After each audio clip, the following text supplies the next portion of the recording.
La gentileza de compartir el aire con nosotros, inmunólogo e investigador del CONICET.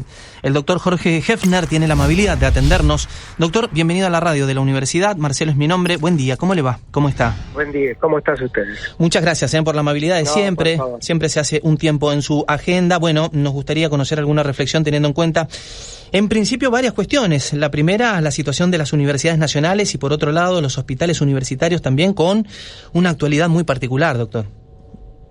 Sí, hay un programa de ajuste inmenso, más allá de las desmentidas por parte del gobierno en todo lo que es el presupuesto de las universidades y el presupuesto particularmente de los hospitales universitarios.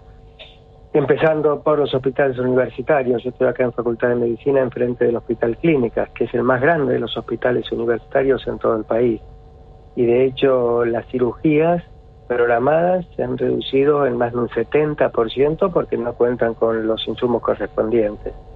Y en lo que es el funcionamiento de las propias facultades dentro de la UBA, que es el terreno que yo manejo, realmente se les está haciendo muy difícil, realmente muy difícil mantener el ritmo de actividades, porque si bien el gobierno ha otorgado un 70% de aumento sobre gastos de funcionamiento, hay que considerar dos cuestiones.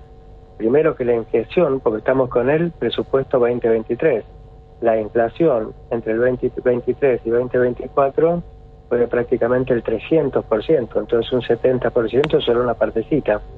Y segundo, que ese aumento del 70% concierne solamente a los gastos de funcionamiento, que son menos del 10% del presupuesto global. Si sumás a eso el deterioro salarial importantísimo de los últimos 4 meses, la verdad que hace todo esto un combo muy complicado para la vida universitaria, que da una respuesta muy buena la semana pasada con esa movilización extraordinaria que se concretó. Realmente uno piensa en la universidad y hablamos de enseñar, pero también hablamos de investigar, y también tenemos que mencionar que se atienden a pacientes, considerando la cuestión presupuestaria y esta actualidad crítica. ¿Cómo son los plazos pensando justamente en estos pacientes, en estos tratamientos, en estas recuperaciones y con cada caso en particular, ¿no? Sí, hay dos aristas diferentes. En cuanto a lo que es el tratamiento de pacientes, corre básicamente por hospitales universitarios, y entonces te refiero a lo que recién te comenté. Realmente es una situación muy problemática. No solamente te podría comentar lo que es suspensión de cirugías programadas, en cerca del 70%, por ejemplo, en el Hospital de Clínicas, sino que se agotaron reactivos diagnósticos que son necesarios, porque vos necesitas primero hacer un diagnóstico de la patología que sufre el paciente para después indicar el tratamiento adecuado.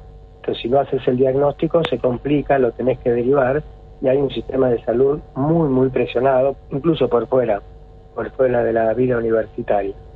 Entonces, todo lo que es atención de pacientes se ha resentido en forma notoria, pese a la enorme voluntad que pone el personal de salud que está en los hospitales universitarios. Y el segundo problema son las tareas de investigación. Y ahí las tareas de investigación enfrentan dos problemáticas. Primero, la propia reducción del presupuesto, el funcionamiento en las universidades, parte del cual va dedicado a investigación. El deterioro salarial, vos fíjate que las becas universitarias hoy por hoy no están llegando, que estás hablando de profesionales con dedicación full time, no pueden hacer otra cosa, no llegan a 650.000 pesos por mes, es decir, están prácticamente en el nivel de un salario de pobreza. Y por otra parte, todo lo que son apoyo a los proyectos de investigación realmente se ha reducido muchísimo, eso lleva a una parálisis creciente de distintas líneas de investigación en Buenos Aires y en todo el país, tanto dentro de las universidades como por fuera de las universidades, porque el apriete no viene solamente en el ámbito universitario, sino también en el ámbito del CONICET, en el ámbito de la Comisión Nacional de Energía Atómica, INTA, INTI, CENEA, etcétera. Entonces realmente todo eso hace un cuadro muy complicado. ¿Qué expectativa tiene, doctor? Me imagino, y conversando con colegas, ¿no? Y a nivel país, teniendo en cuenta incluso la gran movilización de la semana pasada, desde el punto de vista universitario, y sumándose la comunidad toda, en definitiva. Pero digo, ¿qué conversa con los colegas? ¿Qué expectativa tiene? En el corto o mediano plazo, leía declaraciones, estamos en una situación grave. Si no se revierte, no está claro, incluso el tema clases, pero si vamos a la cuestión salud, claramente también preocupante. Sí, en cada uno de los aspectos que vos mencionás es preocupante. En clases, no sé si vamos a abrir en el segundo cuatrimestre si no hay una modificación dramática, un aumento dramático del presupuesto. Entonces están peligrando las clases del segundo cuatrimestre. Lo que es atención del paciente, ya ha habido un deterioro significativo, no en la calidad, sino en función de los insumos y la cantidad de pacientes que podés atender, tanto para diagnóstico, seguimiento o para cirugías. En lo que es investigación, ya ha comenzado un proceso realmente que es muy doloroso, que es el éxodo de científicos. El éxodo de científicos, hay ofertas de trabajo en lo que es Europa, Canadá, Australia, incluso en países limítrofes, Brasil, Chile y Uruguay, con salarios muchísimo más altos que acá. Entonces, ya estamos empezando a transitar un éxodo de científicos que realmente puede ser muy, muy importante. Ya es significativo y puede ser muy importante. ¿Cuáles son las expectativas? Y bueno, depende un poquito de lo que hagamos cada uno de nosotros, me parece. Creo que la marcha universitaria de la semana pasada fue realmente impresionante. Significa que no nos vamos a dejar así por así, que nos saquen un derecho adquirido muy, muy importante como la educación pública. Fíjate que se han hecho encuestas y entre el 75 y 80% de la población, más allá de a quién dirija su voto, a quién ha dirigido su voto, apoya la educación pública universitaria y apoya el contenido de la marcha también. Yo creo que de la mano de ese apoyo social, que es muy, muy importante, quizá logremos torcer estas políticas, que es lo que debemos hacer. La última, doctor, y agradeciéndole por el tiempo, incluso una de las informaciones hoy tiene que ver con el artículo de la ley de bases y esta amenaza, si se quiere, a los institutos de ciencia, tecnología. Entonces, realmente son muchas las aristas y muchos los puntos que ameritan una preocupación. ¿Confía en el corto plazo que se pueda revertir? ¿Qué palabras tiene teniendo en cuenta todo lo que nos está compartiendo, en definitiva? Sí. Las dos consideraciones. Primero, la ley de base que se discutió es muy importante. Yo espero realmente que no pase, porque es una ley que cercena múltiples derechos, y por otro lado otorga al Poder Ejecutivo atributos que son del Poder Legislativo, es decir, viola la división de poderes.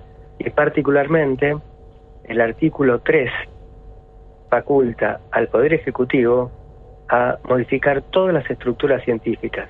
Hablamos de CONICET, CONEA, CENEA, INTA, INTI, el Banco de Datos Genéticos, etcétera. Es decir, que podrían modificar la estructura, algunos de ellos incluso podrían ser disueltos, etcétera. Entonces, yo espero que no pase, y si llega a pasar, espero que por lo menos los diputados tengan la responsabilidad de bajar el artículo 3, que es el que abre todas estas puertas realmente dramáticas para la estructura científica.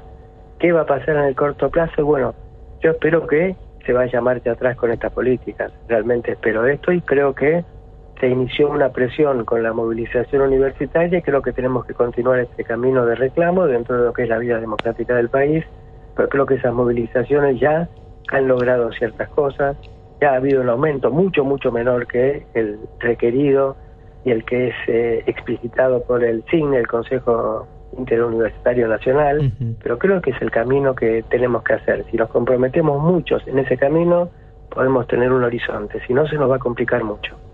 Doctor, como siempre, muy amable y muchísimas gracias. Lo vamos a molestar seguramente en otra oportunidad. Un abrazo. Un abrazo y gracias. Que siga muy bien. El doctor Jorge Hefner, inmunólogo e investigador del CONICET. Por un lado, la situación de las universidades nacionales y hospitales universitarios en la actualidad crítica.